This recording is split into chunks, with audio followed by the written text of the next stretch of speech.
it's been said that people suffering from schizophrenia do better in a country like India, much better than they do in the developed Western nations.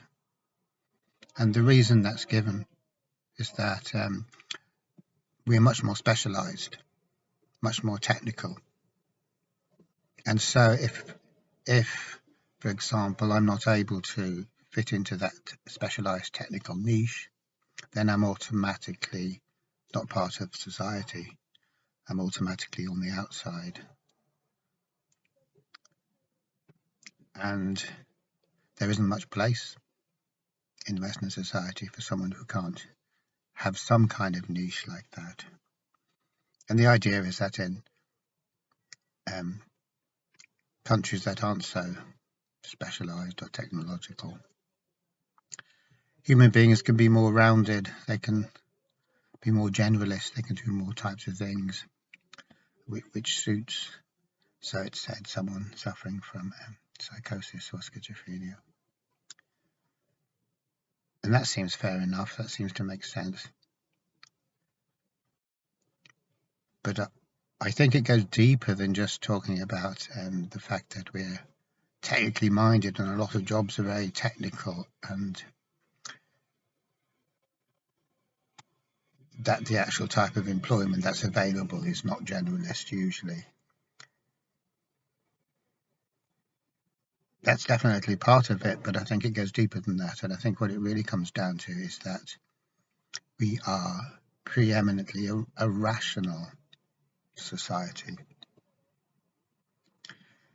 We're a rational society, and that means that we're very narrow in the sense of what we can tolerate as being meaningful. In other words, if you're talking to me and what you're saying isn't concrete, isn't completely rational and literal, then I very, very quickly get fed up with you and discount you as being out there on the fringes somewhere. And I tune out very, very quickly. So the hypothesis there is that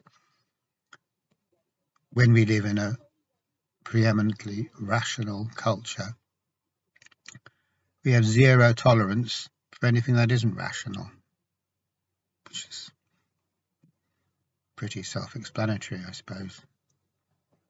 But then anything that isn't rational is the most of what life is, because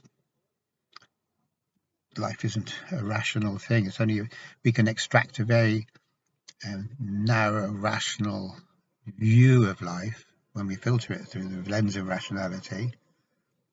But that's a very dry portion of life. It's kind of like instead of having a sumptuous dinner, we're snacking on Ryvita. Not that there's anything wrong with Ryvita, but it's just, you could say, a stale Ryvita, a mouldy old stale Ryvita, not a nice fresh Ryvita. In other words, the rational life is supremely dull, and it would be foolish of us to try and suggest otherwise. Rationality is always dull. That's not to say we should never be rational, but just to realize that rationality is just one part of the feast. We don't want to get rid of it because it too is part of the mix. But, and this is echoing something Joseph Campbell says about myths and what happens to those myths when they're turned into a kind of literal dogma.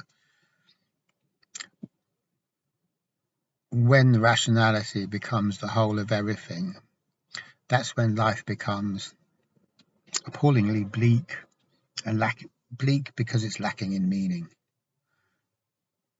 So this is Jung's soul sickness, the lack of meaning that comes from excessive rationality. So in very general terms, very vague terms, what Joseph Campbell is saying is something like be saying something to the effect that myths, when they are myths, when they're stories, they enrich us. We resonate with them. They help us to expand our consciousness or whatever. Perhaps he didn't say it like that, but they enrich us. They free us. They provoke us to expand. Whereas a dogma does the exact opposite. It warns us very severely about departing from the dogmatic expression of whatever it is. It hems us in. It narrows down our world, and it makes any other interpretation.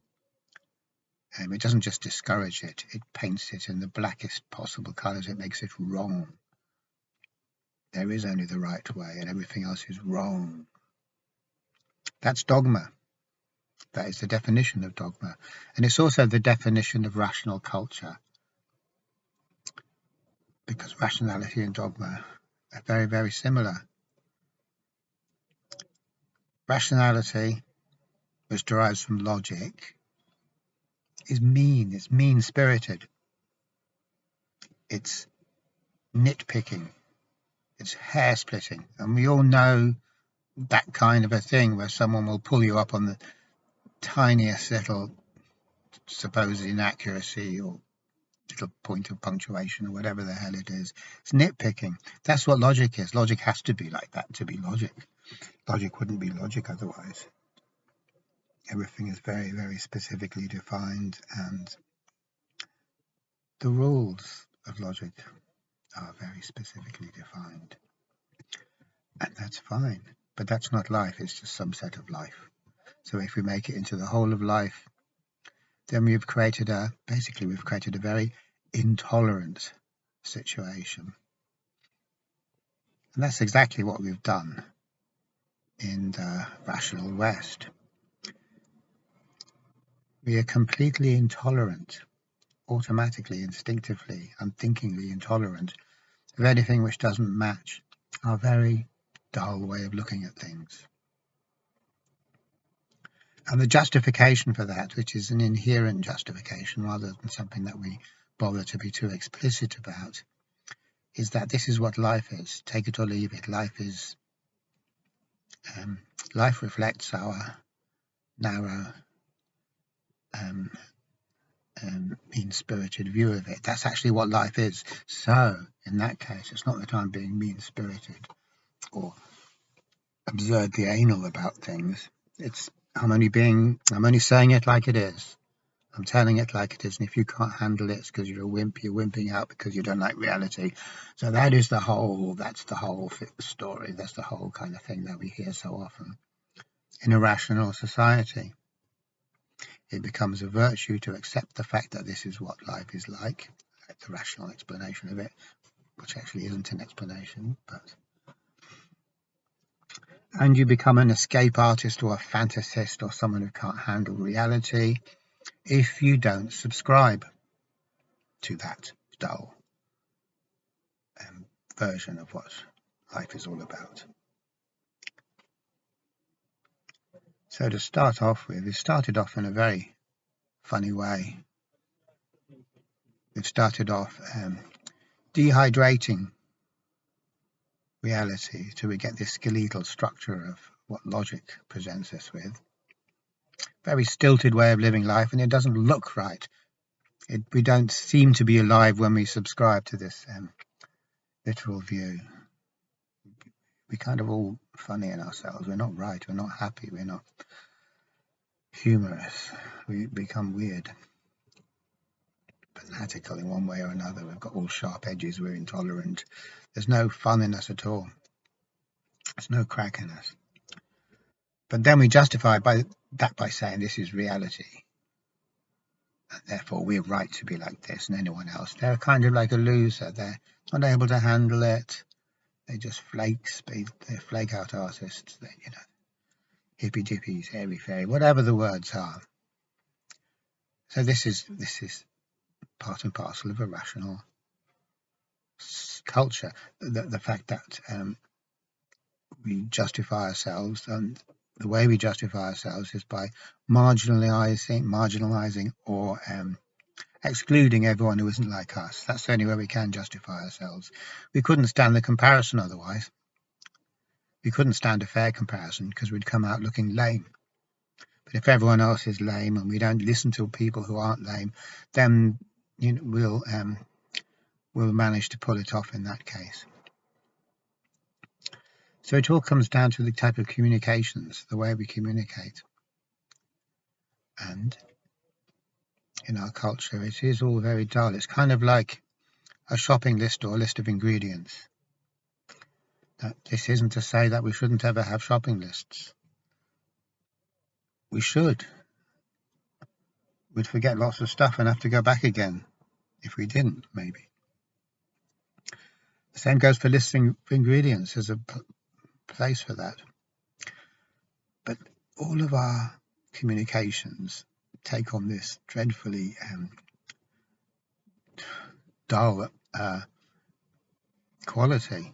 Not just the shopping lists and the ingredients lists, everything. All of our communications have this same head-splittingly dull quality to them. It's like, oh, how could you listen to this? How can you listen to it? Why would you spend your time listening to someone communicating in such a way? And our culture is all about this.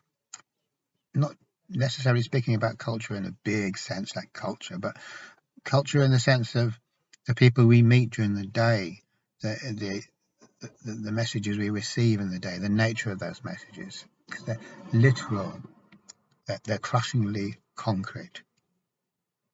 There's no room for anything else other than concrete. So what this means is that we're not inclusive, even though we like to talk about the inclusive society and put on a show that we want to be inclusive and inclusive is good, and put on a show of being inclusive. We do that, but we do that because we are fundamentally exclusive, and nothing we do or say or can be anything any more than just camouflage for it, really. Because when we're operating on the basis of rationality, we're always going to be narrow. We're always going to be intolerant of anything that's different, no matter how we might stretch ourselves to make out that we aren't. The truth of the matter is we are, and the only way we wouldn't be or couldn't be is if we kind of stepped out of the rational mind and its intolerance. So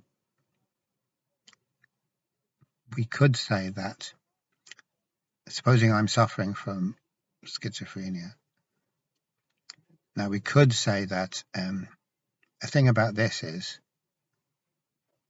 that when we are, I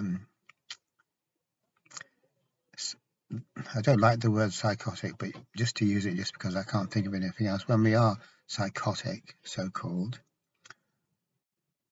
we're no longer so concrete, and the language we use, what's actually happening, it's as if we are perceiving a much broader world than we could ever have dreamed possibly, a fantastically broad world, and that's overwhelming because we're used to the very, very narrow drip feed that we get of dull, dry Rivita type and stale Rivita type rational versions of reality, where everything just has one meaning, and that meaning is pretty boring, no matter what meaning it is. All those rational meanings are boring because they don't lead anywhere. Whereas in the generous world, which is when it's not been filtered through the thinking mind, reality has this quality, we could say, of being infinitely generous. It's so generous we can't stand it, because stuff just doesn't just mean what it means. Words don't just mean what they are said to mean. Things aren't just what they are. There are an awful lot of other things as well. There's no end of the meanings. Wherever we go, there's roads that head off into everywhere. and each everywhere is completely incomprehensible to us and inconceivable to us. And that's what I mean by the generosity of the world. The world is generous in that way, and we're not really ready for it. On the whole, we're not ready for it. Too much generosity, we can't function. We can only function in the impoverished world that thought provides us with. But we can say that in what's called psychosis, what's happening is we are relating, for whatever reason, to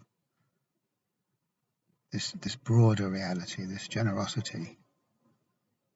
And in order to accommodate it or try and relate to it, we develop words that are strange, concepts that are strange, theories that are strange, or seem strange. They're not normal anyway. We have to evolve a whole new way of communication. And one way we could talk about this is by saying that our words now become allegorical or metaphorical or kind of poetical.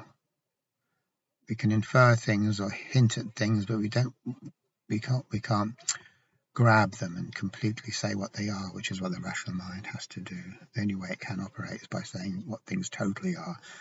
So we know what they are. The word know is very important. Rationality provides us with a world that we can know.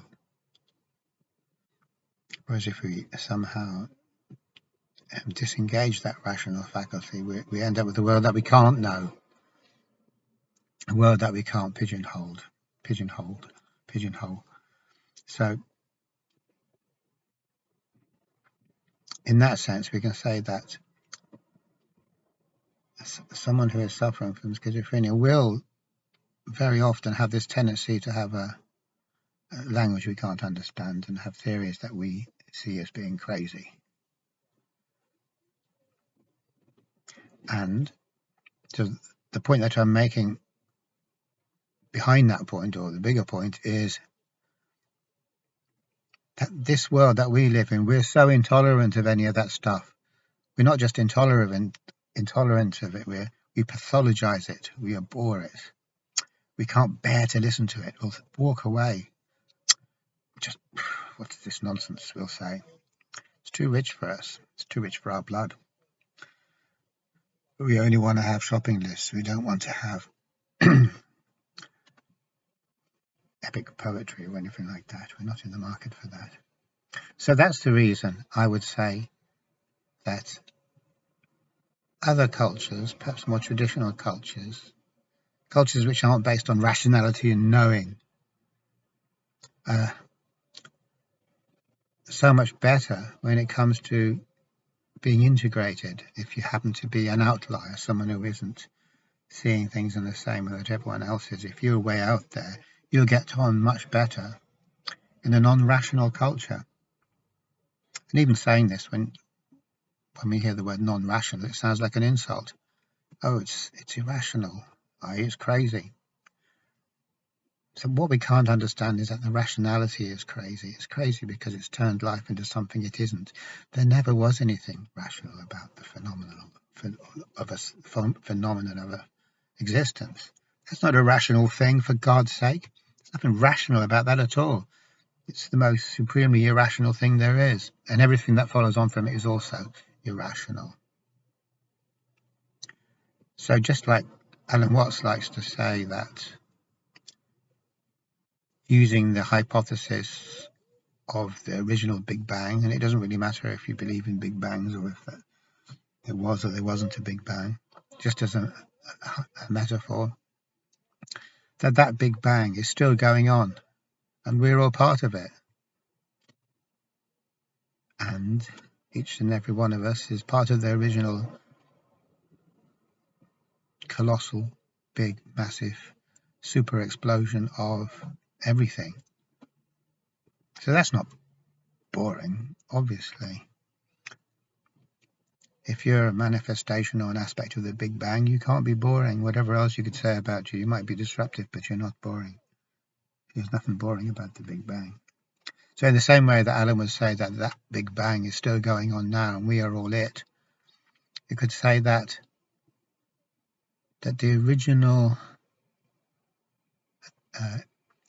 irrational fact of existence, the original enigma, which has absolutely no precedence. There's no theory for it. We'd like to have a theory for it. We'd like to say, oh, well, God did it. And then it'll all get boring because, oh, yeah, God did it. And they'll say this every Sunday in Sunday school until they bore the arse off us. But it wasn't like that at all. There's no precedent. There's nothing to say it had to. It's had to be like that. It just was, most unexpectedly, most enigmatically. So in that sense, we are all we're all aspects of that total fundamental enigma. And that's not boring. It's hard to get a handle on because you can't get a handle on it, but it's not boring. And yet we've perversely turned everything around to be intensely boring. Everything is just, oh yeah, it would be, we know it. We know it. It doesn't surprise us. It's as it should be.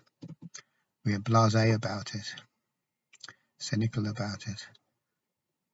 We're blasé and cynical about the constructed reality that we've made for ourselves. That is completely boring because we think that's the only reality, because we think that's the only reality there is. So I'd say that is what the real crazy is. If you wanted to know what the real crazy is, it's our rational culture.